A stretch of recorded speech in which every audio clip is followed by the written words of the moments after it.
Bago tayo magpatuloy sa video ko ngayon ay shoutout muna sa tatlo nating kababayan. Unahin ko to si No1. Haba nito ah. Tawang-tawa po ako kuya sa shoutout mo kasi naalala mo pa ako. Ay syempre naman, kukunti lang naman ang subscribers ko dito kaya yung ilan sa inyo ay naalala ko pa. At yung iba ay nandito na sa South Korea. Yung ilan sa mga nanonood dati sa channel ko. Busy lang po talaga ako sa pag-aaral ngayon. Lang ulit nagka-time manood ng vlogs nyo. Iyon ko na lang po kung para sa akin tong journey na to. Ay syempre, para sa inyo yan. Lalong-lalo sa mga lalaki. Malaki yung chance ninyo. Si Lord na lang po ang bahala. Basta po i-update po kita kapag nasilik ako, promise. Salamat Kuya Pinong sa mga vlogs at updates mo sa Sukor. Nakaka-inspire po talaga. Parang biglang ginaganahan ako. Mangarap ulit kahit puyat. Shout out po ulit next vlog. Shout out sa iyo kabayan. At pangalawa ay si Wilson Del Rosario Jr. Kuya Pinong pa-shoutout po. Shoutout sa iyo kabayan. Pangatlo ay si Joseph Anthony Pasinabo. Kuya Pinong, di na ako makapag-intay. Ika 40 day ko na sa pag-abang na approval. Nasin na sa Korea. Jan 2026. Ganito pala feeling. Pa-shoutout po again. Huwag ka magsawa po. See you po in person. The soonest po.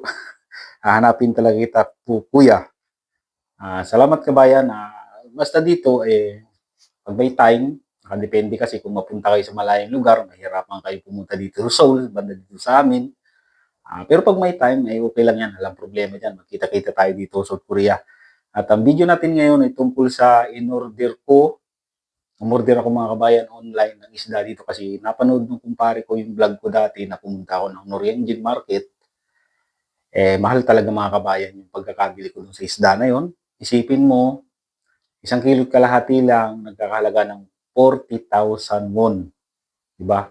Sa pera natin 1,600 pesos. Diba? Ang mahal. Tapos, napanood yun ng kumpare ko kasi yung kumpare ko dito sa South Korea ay sa online lang siya bumibili ng isda, mga pagkain Pinoy. Sabi nga niya sa akin, ba't di ko daw itry mag-order online kasi mas mura lang yung online. Mga isda na galunggong, matambaka, tuna, mayroon ding pango. Kaya sabi niya sa akin, umorder na lang ako online para makamura ko. At trinay ko umorder online at hintayin natin dumating. Nag-message na sa akin yung inorderan ko ng isda. Dumating na raw. 4 na kilo itong mga kabayan yung inorder ko. Itong fresh na isda. Dito lang mga kabayan, nilalagay yung mga tikbi pag umorder kami. Nakakapasok naman sila dyan sa gate. Bukas naman yan. At ito na yung fresh na parang matambaka saka yung yung tuna. Ito, 4 na kilo.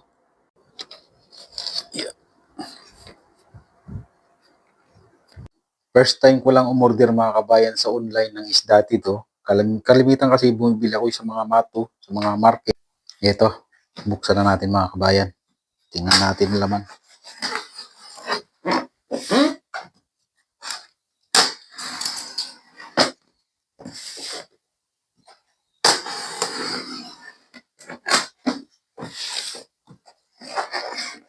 Marami-rami ito mga kabayan. Matagal kong kukonsumuhin ito dito. Wow! Yun oh.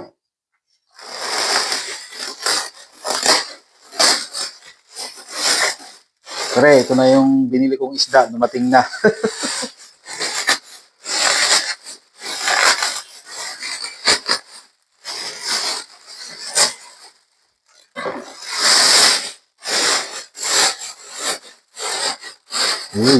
Frozen.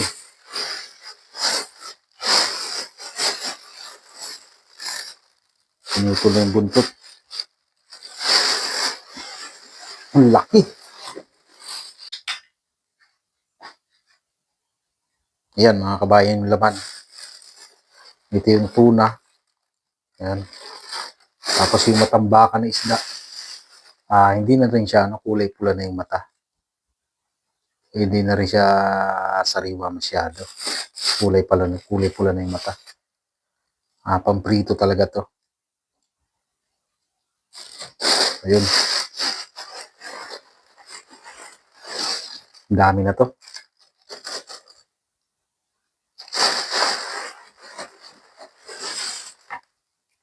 Wow. Laki ng tuna, oh. Siguro mahigit 2 kilo yung tuna.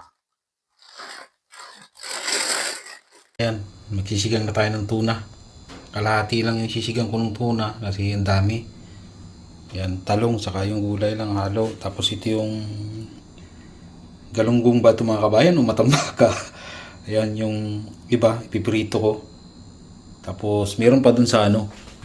Ang dami talaga mga kabayan. Kasi 4 na kilo to. Ayan, nilagay ko sa freezer yung iba. Ayan, ang dami pa niyan. At luluto na tayo ng ano, sinigang na tuna. Tapos piprituhin ko to. Ang dami. Sariwa pa naman mga kabayan. Hindi naman durog yung laman niya. Buo pa talaga.